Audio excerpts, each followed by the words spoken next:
Assalamualaikum warahmatullahi wabarakatuh. Hi guys, my name is Arti Ningsih from 3BC class.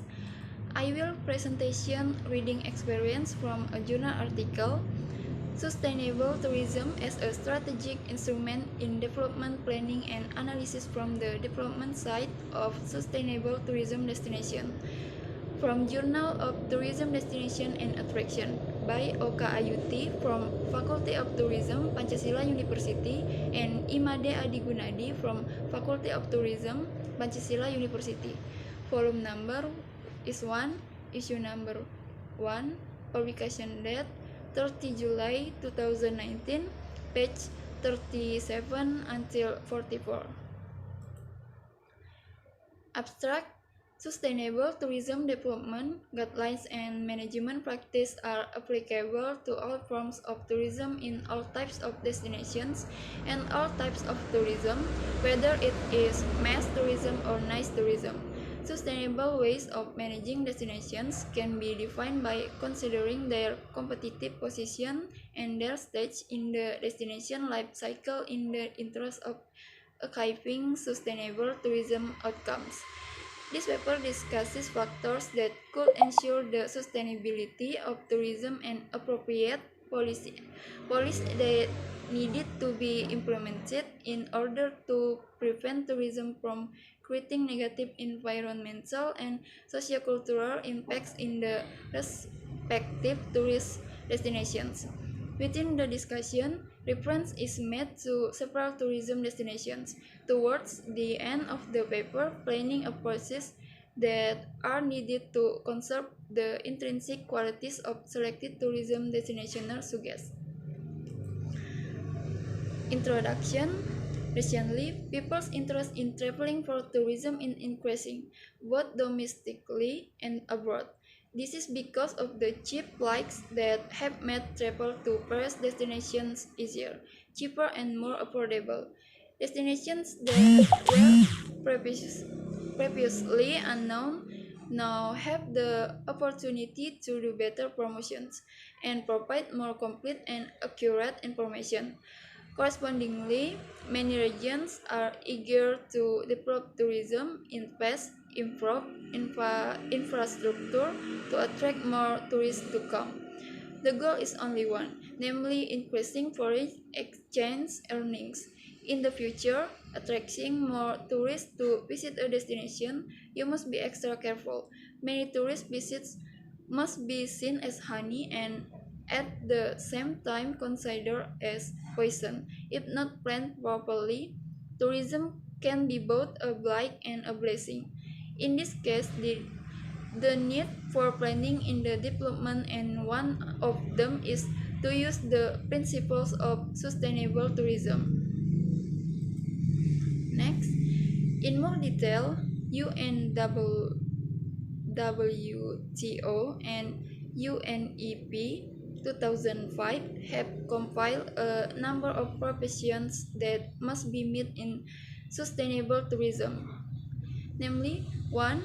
Optimizing the use of environmental resources, which are the main elements of tourism development, maintaining ecological integrity and supporting efforts to preserve natural resources and biodiversity. 2. Respect the socio-cultural characteristics of the local community, preserve cultural heritage and traditional values, and contribute to cross-cultural understanding and tolerance. 3.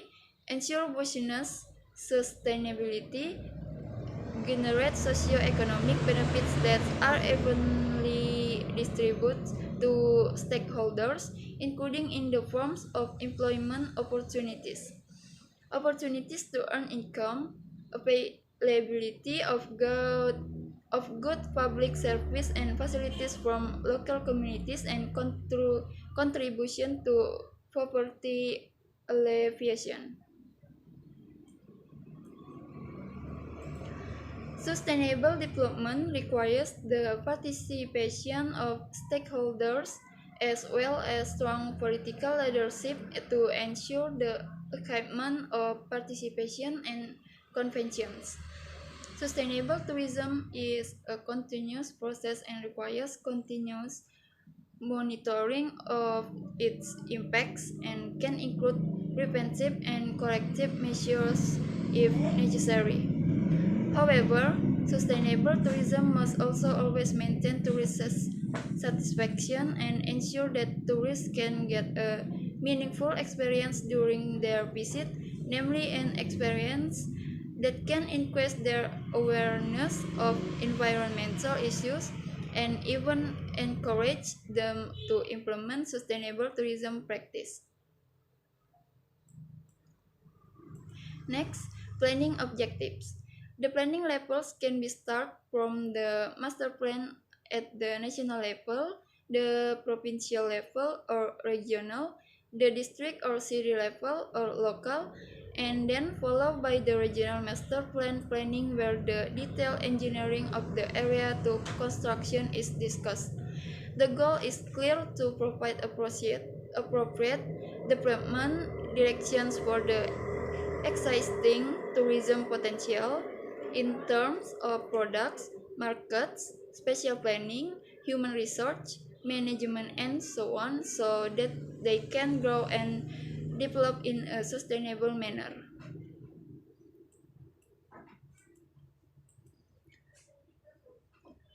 Planning approach. The competitiveness index of Indonesian tourism destinations can be broken down into 11 things. There are 1. Judging from the benefits from the community or the public's perception of tourism in addition to the economic impact that can be enjoyed by the community. 2. Regarding prices, which can lead to inflation or consumer price index. 3.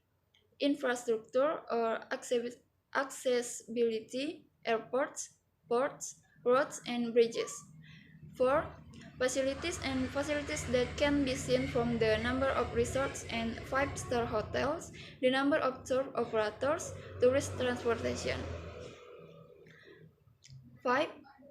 The number of extant sites, preservation of arts and culture, product quality, and the emergence of creative industries.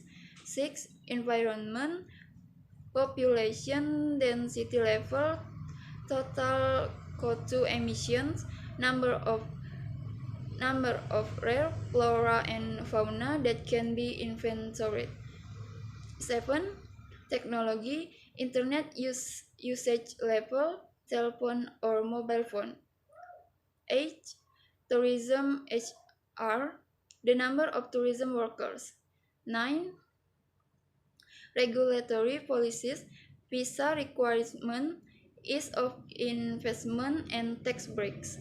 10. Social, such as Human Development Index, number of newspaper readers, number of radio listeners or television viewers, or WEF or WTTC person competitiveness index. Next, tourism as a strategic instrument. Tourism has cross-sectoral linkages or multidimensional. This provides opportunities for investment in many ways. One thing must be realized that there is a system of linkages between elements of the tourism industry. Hotels, restaurants, airlines, travel agencies, tourist objects and attractions, and souvenir shops, all of which create business opportunities, job opportunities, increase tax revenues, and increase local revenue. Therefore, tourists should be encouraged to buy tour package to come visit a destination because tourism has a unique product character, different from the character of manufactured products that we are usually familiar with. Tourists must come to the location themselves to consume the products they buy.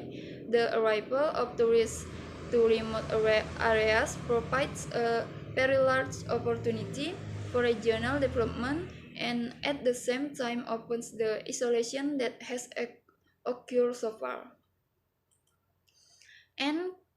Conclusion: tourism is impossible to develop without direction and purpose.